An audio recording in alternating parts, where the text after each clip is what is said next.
आज हम देखेंगे पहले खा की मात्राएं, खा में मात्राएं कैसे लगती हैं, और फिर उसके बाद हम सप्ताह के दिनों के नाम सीखेंगे।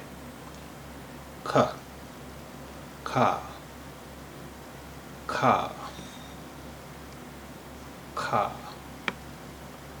खी, खी, खी, खी, खी, खी, खू, खू, खू, खू, खू, खू, ख्र, ख्र,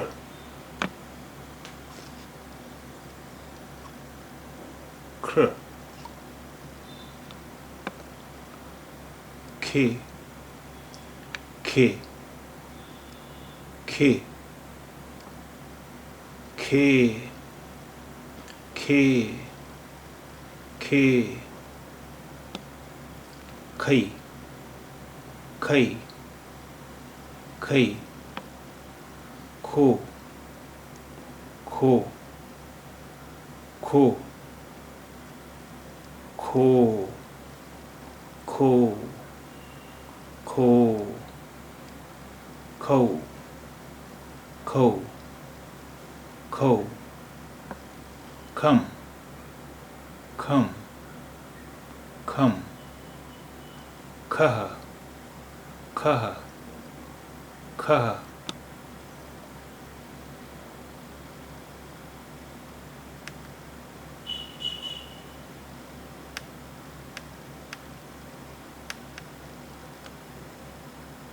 वारा, वारा, हफ्ता, सप्ताह, वारा, हफ्ता, सप्ताह, वारा, हफ्ता, सप्ताह।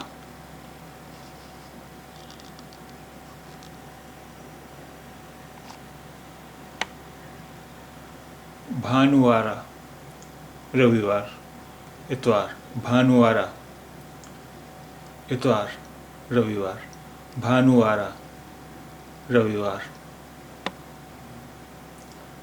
सोमवारा,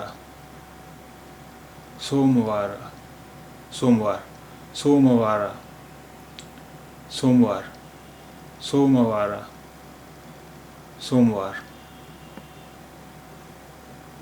मंगलवारा, मंगलवार, मंगलवारा, मंगलवार, मंगलवारा, मंगलवार। बुधवारा, बुधवार, बुधवारा, बुधवार, बुधवारा, बुधवार। गुरुवारा, गुरुवार, बृहस्पतिवार, गुरुवारा, गुरुवार, गुरुवारा, गुरुवार, गुरुवारा, गुरुवार। शुक्रवारा, शुक्रवार, शुक्रवारा, शुक्रवार, शुक्रवारा, शुक्रवार। शनिवार, शनिवार, शनिवार, शनिवार, शनिवार, शनिवार, शनिवार।